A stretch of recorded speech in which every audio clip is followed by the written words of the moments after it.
Vous écoutez KTO Radio partout en France sur le DAB+, et dans le monde entier sur Internet. Ce fut l'une des images les plus étonnantes du début de pontificat, et cela continue à intriguer et à amuser. Les déplacements du pape François dans une modeste Ford Focus, moins imposante que les véhicules de sa propre escorte, ont donné le ton d'une nouvelle approche quant à la sobriété dans l'usage de la voiture pontificale. Paradoxalement, si c'est une marque américaine qui est utilisée pour ses déplacements à Rome, à l'étranger, il utilise une marque italienne. Sa Fiat 500, lors de son voyage de 2015 aux États-Unis, semblait presque trop petite pour les agents de sécurité chargés de la conduire. Elle constitua un formidable placement de produit pour la marque italienne associée à Chrysler sur le marché américain. La voiture du pape est immatriculée SCV1, étant considérée comme le véhicule le plus important dello Stato della Città del Vaticano.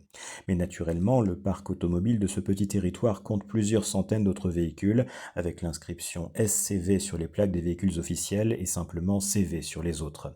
Naturellement, d'autres véhicules circulent au Vatican, ceux du corps diplomatique et des entreprises prestataires amenées à effectuer des livraisons ou des travaux au Vatican, et les voitures de certains employés qui sont généralement immatriculés en Italie. Une station-service leur est dédiée tout près de la résidence Sainte-Marthe où réside le pape, et certains membres du clergé romain ou de congrégations religieuses peuvent également s'y approvisionner et ainsi échapper aux taxes en vigueur sur le territoire italien.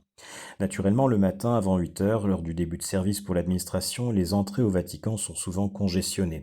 C'est ce qui a poussé le gouvernorat à prendre une décision inédite qui sera expérimentée en novembre, l'ouverture de 7h30 à 9h du lundi au samedi de la porte Santa Rosa sur la Piazza del Risorgimento, une déviation qui devrait permettre de réduire le trafic au niveau de la porte Sainte-Anne, un point de passage qui est parfois le lieu de scènes étonnantes.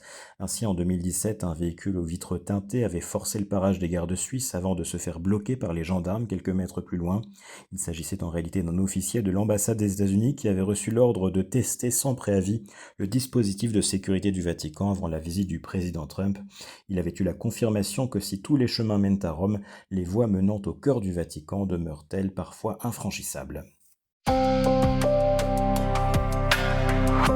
KTO Radio.